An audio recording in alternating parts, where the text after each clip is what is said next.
गुरुपदकुञ्जे कृपासिन्धुनरोद्धरि महामोहतं कुञ्जजाश्रुवचनललित परमादरणीय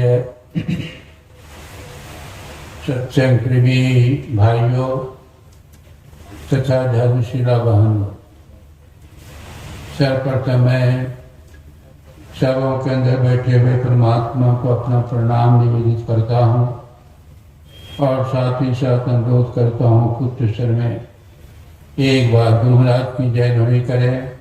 बोलिए श्री सद्गुरु महाराज। संत और भगवंत का इस धराधाम पर आने का कुछ उद्देश्य होता।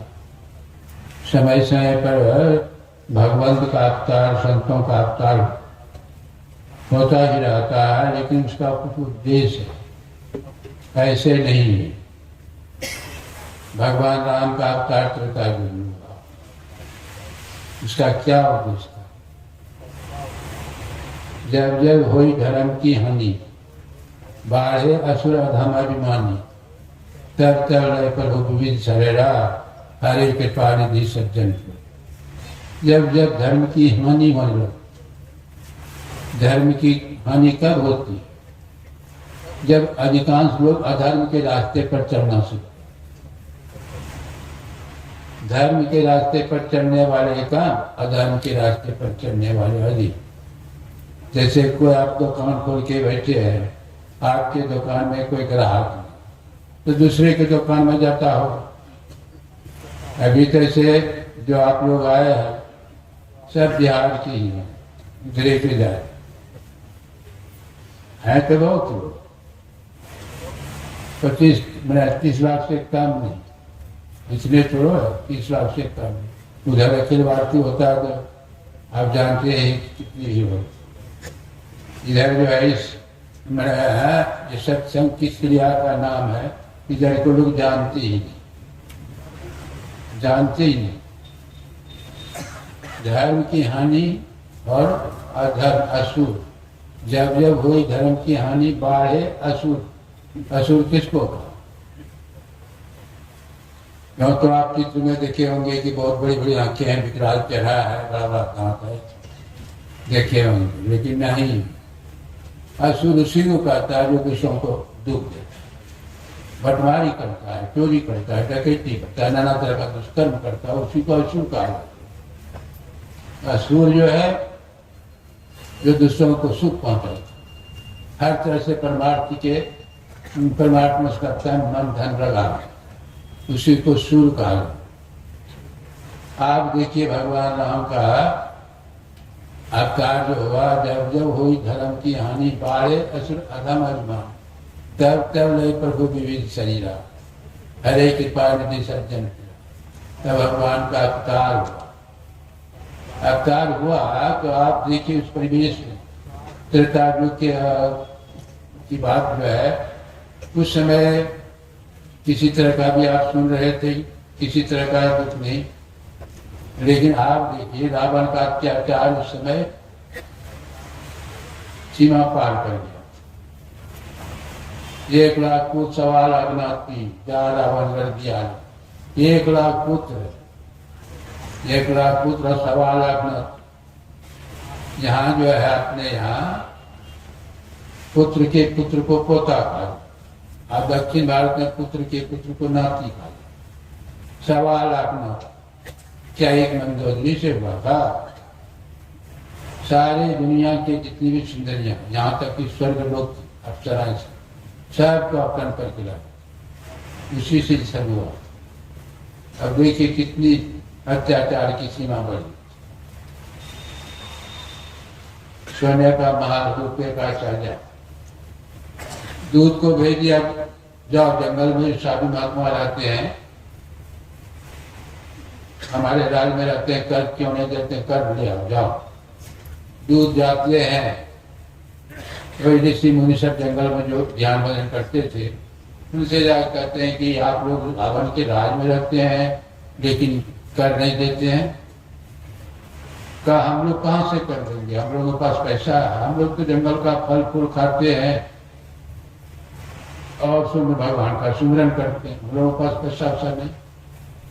तो दूत लौट करके रावण के पास आते हैं, कहते हैं कि वो तो कहा कि पैसा वैसा हम लोगों के पास नहीं है, फल फूल खा करके जीवन विगत करते हैं, भगवान का सुमिरन करते हैं। रावण क्या करता है, फल फूल तो हमारे राज का ही खाता है, फल फूल खाते हुए बदन में खून जागे हो गया, जाओ टैक्स में खून टूस टूस कर भर दे जाओ। फिर जाते हैं और जो है जितने ऋषि मुनि सब से खून चूस चूस कर ये घर रावण के सामने रखा। रावण जो है कहा कि जाओ इस घड़ा को जनकपुर में जमीन में गाड़।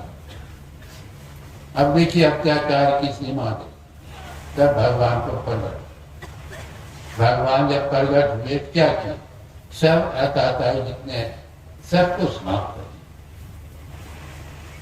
मैंने मार दिया। ऋषि संत और भगवान, संत जो है अवतार जो देते हैं और भगवान के अवतार में अंतर है।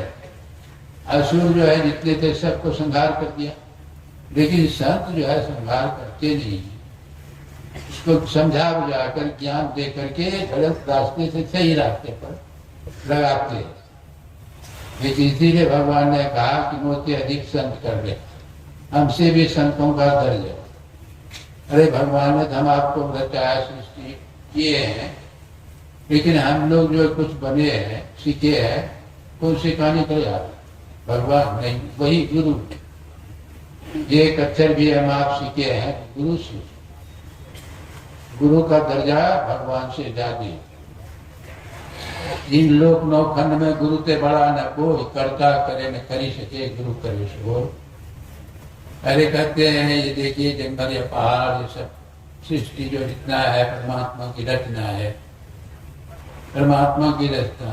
लकड़ी जंगल की लकड़ी, सोफा से पलंग कुर्सी टेबल परमात्मा की रचना है। कारीगर जो है कलाकार उसी के रचना।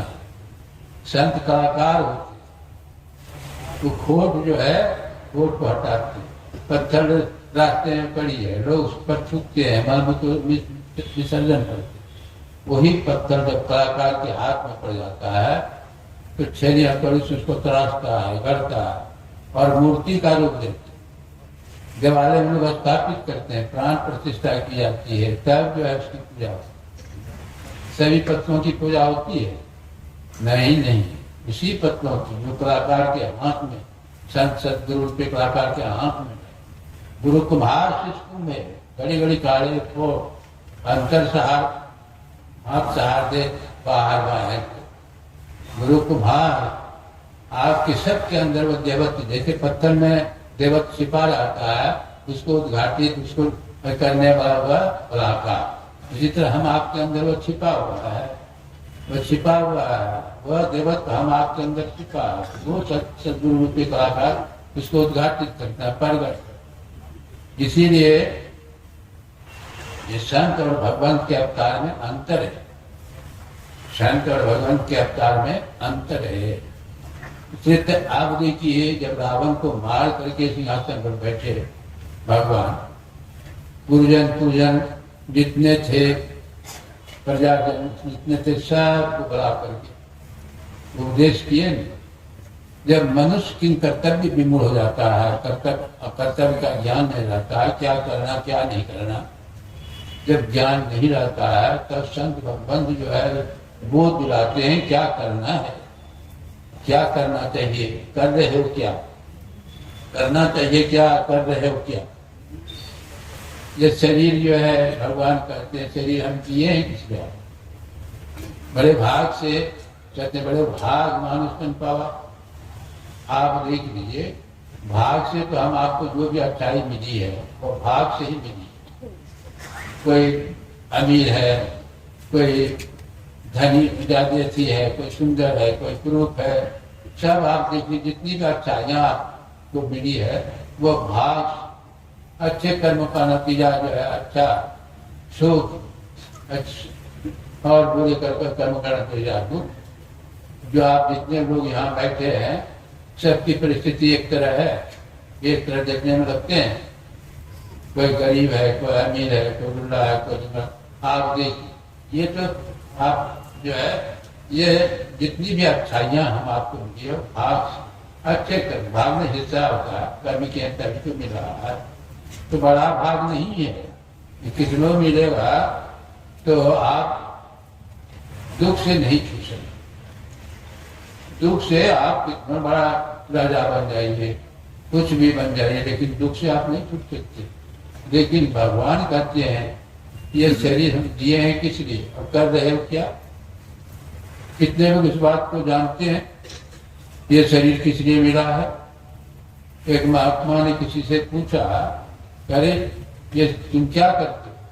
कहा कि मैं दुकानदारी है। दुकानदारी किस लिए करते हो? पैसा कमाने। पैसा किस लिए कमाते हो? खाने के लिए। खाते किस लिए? जीने के लिए। फिर पूछा जीते किस लिए? वो बेचारा चुप हो गया। कौन कहेगा कि मरने के लिए जी रहे हैं? हम आप जो जी रहे हैं मरने के लिए। अरे आप जान गए कि ये जीवन किस लिए, तब आपका जीवन सार्थक। नहीं जानते हैं, भगवान जाना है। ये शरीर दिए हैं, नर तन पाई विषय में दे ही पल सुधारते सब विषय। किसी कहते वो सत्य है, महामूर्ख है, दिए हैं अमृत प्राप्त करने के लिए, लेकिन लेता है जो विषय, विषय में डूबा हुआ रत्न। विषय कहते हैं, विषय दिखते हैं कैसे? वार्षी का मिलन जो को हटा दीजिए, क्या बचता? बीज। मुखमलिन तन सुंदर कैसा? बीस रस भरा कर न खर्चे। सोने के घड़ा में लगा लो, बीस भरा है, ऊपर से ढक्कन लगा लो। ढक्कन का हटाइए, बीस को पान कीजिए, मरिए। मरना जन्मा विषय जब तक लगे रहेंगे, ये मरना जन्मना ये करते रहेगा।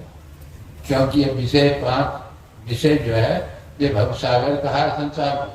ये पांच विषय रूपी जल से भरा, उसी में रत रहेंगे, तब आपको इस संसार में रहना है, यानी दुख में रहना है। कहते हैं विषय को नहीं दिए हैं, तो आप पूछ सकते हैं कि जब भगवान ने रचना की शरीर सृष्टि को, ये शरीर भगवान का बना हुआ, आंख भी दिए हैं, कान नाक ये सारी इंद्रियां को दिए हैं। एक तरफ भगवान कहते हैं विषय के लिए नहीं दिए हैं, तो आंख क्यों दिए? आंख को देखेगी, विषय ग्रहण हो गया, कान सुनेगा ही, नाक गंध ग्रहण करेगा ही।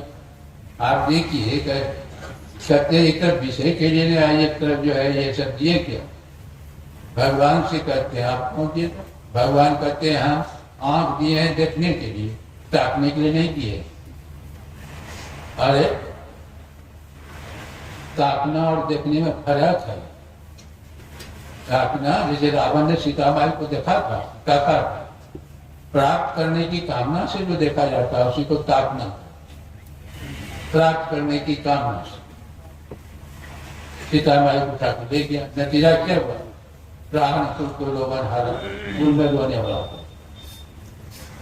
ताकना बुरा नहीं है, देखना बुरा नहीं है, ताकना बुरा है।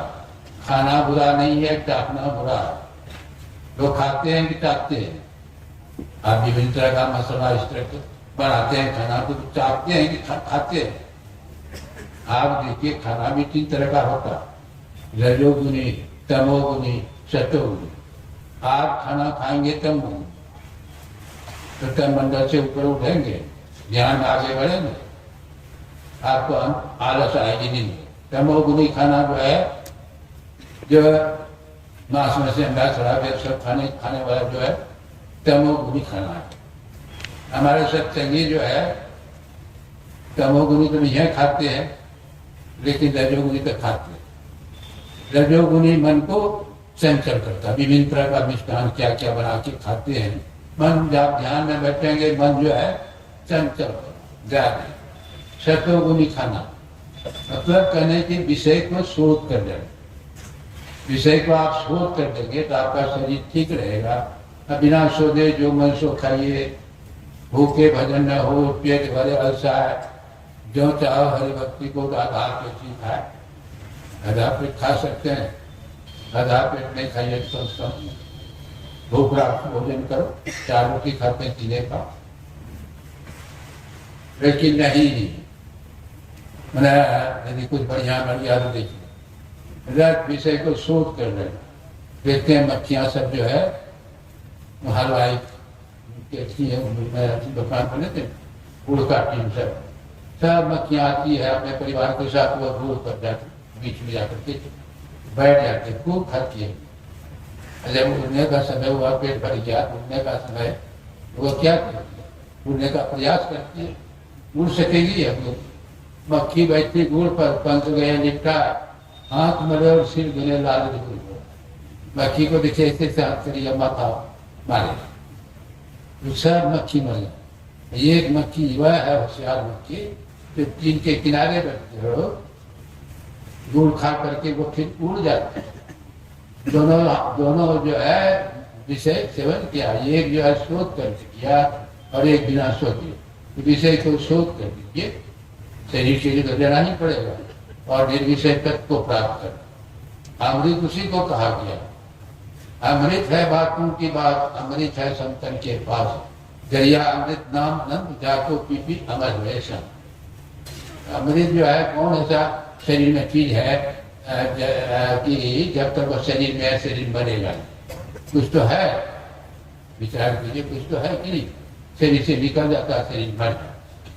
वह क्या है, उसको आपको ये जीवात्मा जो कहते हैं, जीव निकल गया है। जब तक वो जीव रहेगा, शरीर में मरेगा, 200 वर्ष 300 वर्ष 500 वर्ष मरेगा। जीवात्मा जो है, मैंने सुबह कहा था, निर्विषय तक जो इंद्रियों के ज्ञान में नहीं आता है उसी को निर्विषय, जो इंद्रियों के ज्ञान में आता है उसी को कहते हैं विषय। जीवात्मा के ज्ञान में जो आवे उसी को निर्विषय, न परमात्मा ही निर्विषय। परमात्मा का अंश जीव या बैठा है शरीर, और शरीर में जब तक बैठा रहेगा शरीर मरेगा। वह भी अविनाशी है। जब अविनाशी परमात्मा बैठा हुआ है शरीर के अंदर, तो यह अविनाशी जब तक रहेगा शरीर नहीं मरेगा, और निकल जाएगा शरीर मर जाएगा, शरीर मर जाएगा। मतलब कि वही जीव जो है, जीव भी निर्विषय है, परमात्मा भी निर्विषय है। अंतर क्या है, शरीर के साथ परमात्मा जो हो गया उसको कहते हैं जीव, और जो शरीर से अलग है उसको कहते हैं शिव। यही अंतर है, और कोई अंतर नहीं। तो भगवान कह रहे हैं उसी अमृत को प्राप्त करने के लिए यह शरीर दिए। यदि प्राप्त कर दिए तब तो हो भाग्य, नहीं तो इतर प्राणी से आप विशेष नहीं है।